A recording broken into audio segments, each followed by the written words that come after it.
সরকার অত্যন্ত সফলভাবে অসফল হচ্ছে। আমরা নির্বাচনের রায়কে প্রত্যাখ্যান করেছি, নির্বাচনকে প্রত্যাখ্যান করেছি। আমরা সেই এটা ছিল স্থানীয় সরকার নির্বাচন, সেই নির্বাচনে আমরা ধানের শীষ মার্কা দিয়ে নির্বাচনে অংশগ্রহণ করেছি। আপনি বলেছেন যে বিএনপি হতাশ, আমি বলি শুধু বিএনপি নয়, সমগ্র জাতি হতাশ। কারণ আপনার 9 মাস পেরিয়ে গেছে ফ্যাসিবাদের পতনের পর। 9 মাসের মধ্যে যে কাজগুলো সরকারের করা উচিত ছিল, সংস্কার, নির্বাচন এবং এই ফ্যাসিস্টদের বিচারের জন্য, সরকার কিন্তু সেই কাজগুলো করতে পারেনি বা সেই গতিতে আগাতে পারেনি। না গিয়ে তারা এমন কিছু এজেন্ডা নিয়ে কাজ করেছে যেগুলোর সাথে জনস্বার্থ বিরোধী এবং কোনোটা দেশের সার্বভৌমত্ব বিরোধী, তো এবং নিরাপত্তার উপর একটা হুমকি।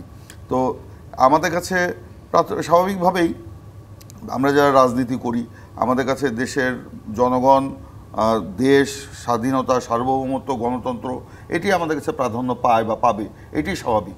কিন্তু এইগুলো নিয়ে আমরা সরকারের কাছে বহুবার আমরা ধর্ণা দিয়েছি, সরকারের সাথে আলোচনা করেছি। আপনি জানেন ফ্যাসিবাদ মুক্ত হওয়ার পর আমরা কিন্তু সর্বপ্রথম এই অন্তর্বর্তীকালীন সরকারকে সমর্থন দিয়ে বলেছি যে স্টেক হোল্ডার হিসাবে রাজনৈতিক দলগুলোর সাথে সরকারের একটা নিবিড় সম্পর্ক বা যোগাযোগ থাকা প্রয়োজন। এবং যেহেতু সরকার ড্রাইভিং সিটে আছে, সেই কারণে সরকারকেই এই নিবিড় সম্পর্কটাকে প্রস্তাবিত করতে হবে এবং এটাকে মানে বজায় রাখতে হবে, তাদেরকে উদ্যোগটা নিতে হবে। কিন্তু দুর্ভাগ্যজনক হলেও সত্য যে এই নিবিড় সম্পর্কটা আমরা সরকারের কাছ থেকে কখনোই পাইনি। সরকার বিভিন্ন সময় রাজনৈতিক দলগুলোকে ডেকেছে একটা গণভাবে, এই সকল রাজনৈতিক দলগুলোকে একসাথে ডেকে জাস্ট একটা ফটো সেশন ছাড়া সেখানে কিছু হয়নি। বা যেসব এজেন্ডার উপর দেখা হয়েছে সেই সময়ে উত্থাপিত বা বিরাজমান কিছু মানে সংকট বা যেগুলো সমস্যা সরকারের কাছে মনে হয়েছে মানে ভিন্নভাবে, সেই সব সমস্যাগুলো নিয়ে সরকার জেগেছে। তাদের কাজের পরিবেশকে বিনষ্ট করা হয়েছে। আমি বলছি আমাকে বলতে দেন। কিন্তু টোটাল যে একটা সংলাপ হওয়া দরকার সরকারের সাথে, সেই সংলাপটা সরকারের সাথে হয়নি। বরঞ্চ সরকার কি করলো, কারোর সাথে আলোচনা না করেই 6টি কমিশন গঠন করে দিয়ে রাজনৈতিক দলগুলোকে সেই কমিশনের সাথে সংলাপ করার কথা বলা হলো। কিন্তু এই তারপরেও আমরা কিন্তু এই সংলাপে গিয়েছি। আপনি বলেছেন যে কি বলে এই মানে সংস্কার প্রস্তাবের সাথে আমরা ঐক্যমত পোষণ করিনি।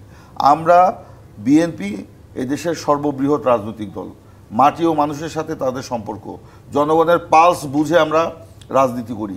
এই সংস্কারের কথা সর্বপ্রথম আমরা আওয়ামী ফ্যাসিবাদের মানে অগ্নিগর্ভে তাদের রক্তচক্ষুকে উপেক্ষা করে আমরা 2016 সাল থেকে বলে আসছি। সর্বপ্রথম আজকে যারা এই সংস্কার বলে গলা ফাটাচ্ছে কিংবা মুখে ফেনা তুলছে, তাদেরকে কিন্তু তখন আমরা এই সংস্কারের পক্ষে কোনো কথা বলতে দেখিনি।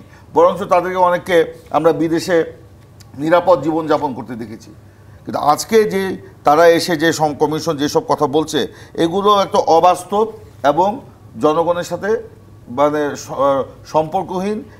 আজকে দেখেন সংস্কার তো একটা চলমান প্রক্রিয়া, আপনি একদিনে কি সব করে ফেলতে পারবেন? আজকে বিএনপি কিংবা সিপিবি কিংবা ধরেন নাগরিক ঐক্য কিংবা ধরেন জামাতি ইসলামী, আমরা যেই সংস্কারের কথা আজকে বলতেছি, আমরা কি এটা 10 বছর আগে বলতে পেরেছি? পারি নাই।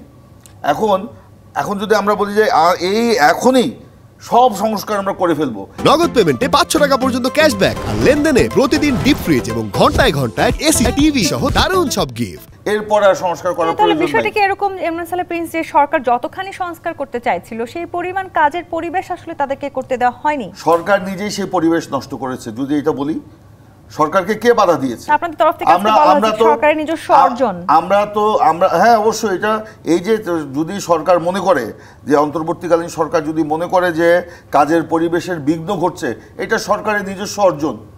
সরকার তো এই পরিস্থিতিটাকে মানে ট্যাকেল দিতে পারেনি। আরও যদি আমি বলি, সরকার অত্যন্ত সফলভাবে অসফল হচ্ছে, অত্যন্ত সফলভাবে কিন্তু অসফল হচ্ছে। এটা যদি বলি অত্যুক্তি করা হবে বলে আমি মনে করি না। তো আজকে এই পরিবেশটা কে তৈরি করেছে? এটা তো তৈরি করেছে সরকার নিজেই। তারা এমন মানে পরিস্থিতির সৃষ্টি করেছে। এই যে আপনার নতুন রাজনৈতিক দলের কথা বলা হচ্ছে, যাদের কোনো নিবন্ধন নাই, যাদের কোনো গঠনতন্ত্র নাই, যাদের কোনো রাজনৈতিক আদর্শ নাই, তারা মব সৃষ্টি করে তারা একটা হই হুল্লোড় করছে। আপনি ধরেন এই যে ধরনের সাম্প্রতিক যে ঘটনা, হঠাৎ করে দেখলাম প্রধান উপদেষ্টা তিনি দেখে অসন্তুষ্ট, তিনি পদত্যাগ করতে চেয়েছেন।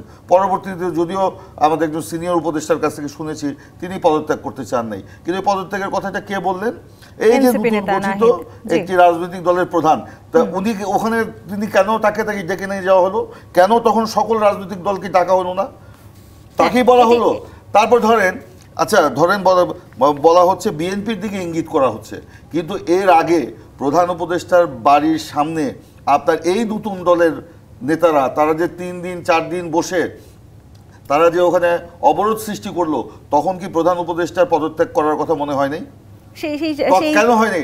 আজকে বিএনপিও না, এটা হলো ইশরাক হোসেন, তার যে আপনার ঢাকা সিটি কর্পোরেশন নির্বাচনে মেয়র হওয়ার ব্যাপারে কোর্ট যে রায় দিয়েছে, সেই কোর্টের রায়কে যেহেতু সরকারের উপদেষ্টা তামিল করছিল না, সেটার ব্যাপারে তারা ঢাকাবাসীর ব্যাপারে সেখানে গিয়েছে। এটার সাথে বিএনপির কোনো সম্পর্ক নেই। এটা নিয়েও তো আসলে সমালোচনা আছে যে এই নির্বাচনকে আপনারা গ্রহণযোগ্য বলছেন না, সেই নির্বাচনের মেয়রকে আপনারা কি করে গ্রহণযোগ্য ভুল বলছেন? ধারণা।